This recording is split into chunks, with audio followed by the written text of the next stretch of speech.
The festival of abundance in Frabianco kingdom was a bright day, and the villagers prepared for the festival of abundance, an annual celebration of their harvest. Drums beat in a thrilling rhythm, filling the air with energy and excitement. Stalls overflowed with yams, fruits, spices, and meat. Dancers painted their bodies, preparing to showcase their talent. But, as the elders gathered, a dark thought lingered. What if Iroko Oguma decides to meddle with the festival? Whispered one of the elders, his voice trembling.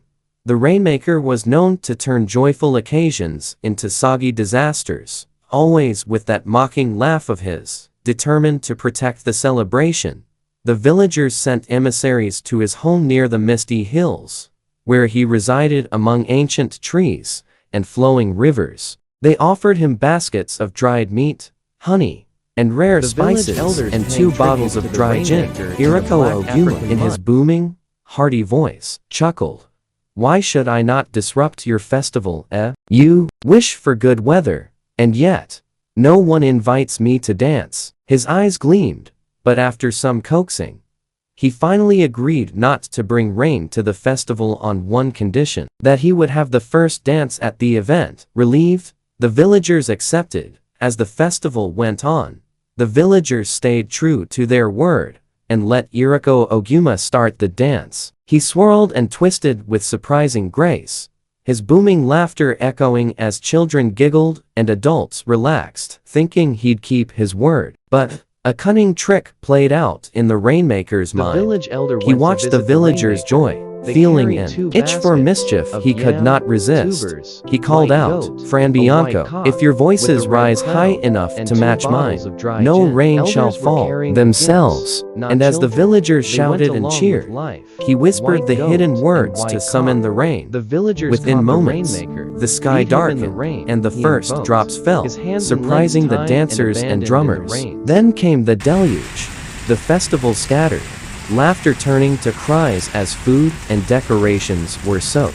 Iroko Oguma's laugh thundered even louder than the rain, filling the night. Even the rainbows must bow to the Rainmaker, he shouted. But Iroko Oguma's trickery was not without consequence. The following week, the kingdom called upon Eni the Wise, a renowned elder who lived by the river of truth. Eni was known for her wisdom and her rare ability to call upon nature's will. She was one of the few who dared to confront Iroko Oguma. When the Rainmaker saw her, he felt a chill he had not known before.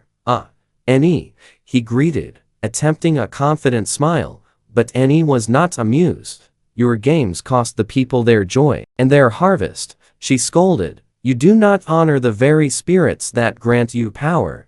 Eni warned Iroko Oguma that if he did not respect the villagers' needs, he would lose his connection to the rains. She then taught him a new chant, one that would call upon gentle, nourishing rains instead of his disruptive storms. Your games cost the people their joy and their harvest, she scolded. You do not honor the very spirits that grant you power. Eni warned Iroko Oguma that if he did not respect the villagers' needs, he would lose his connection to the rains. She then taught him a new chant, one that would call upon gentle, nourishing rains instead of his disruptive storms. She made him promise to summon rain only when it served the kingdom.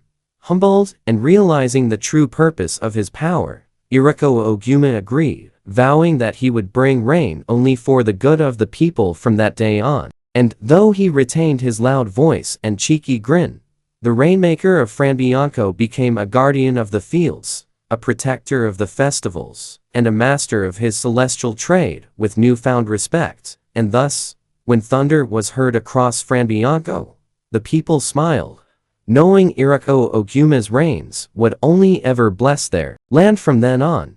Subscribe to watch the greedy Iroko Oguma at his prank game once again, extorting the villagers, and how he was tied up leg and hands and dropped overnight in the flood waves following Iroko Oguma's betrayal. The villagers grew weary of his antics. Fueled by a sense of justice, they rallied to put an end to his meddling once and for all. That night, they gathered in silence, their faces grim with purpose. In the cover of darkness, they captured Iroko Oguma, binding his hands and legs tightly. Despite his booming protests and pleas, the villagers dragged him to the rainwater channel, a floodway where the waters ran swiftly and cold. As the heavy rain fell, he lay there soaked and helpless, listening to the relentless rush of water around him. All night long, he was forced to face the chilling reminder of his own mischief, shivering under the torrent that he once called forth with laughter. In the morning, as dawn broke and the rain subsided, the villagers gathered around, their voices filled with anger and frustration. One by one, they cursed him for ruining their festival of abundance, for turning their joy into despair. The people's outrage left Iroko Oguma feeling smaller than he ever had, and with a shaky voice, he swore an oath to abandon his rainmaking ways forever. Hearing his promise, the villagers unbound him, but on one final condition: he was to bring all his magical instruments, the ancient drums, rain sticks, and enchanted stones he used to control the storms, to the village square. There, as a crowd assembled, Iroko Oguma reluctantly laid each of his treasured artifacts in a pile. With solemn faces, the villagers watched as a great fire was kindled, consuming his tools of mischief. From that day, Iroko Oguma became a different man, silent figure among the villagers, no longer the playful, feared Rainmaker, but merely a humbled soul living under the watchful eyes of those he had wronged. And each time a rain cloud appeared over Frabianco, the villagers would cast a wary glance toward Iroko Oguma, knowing he was bound by his oath to let the skies do as they pleased.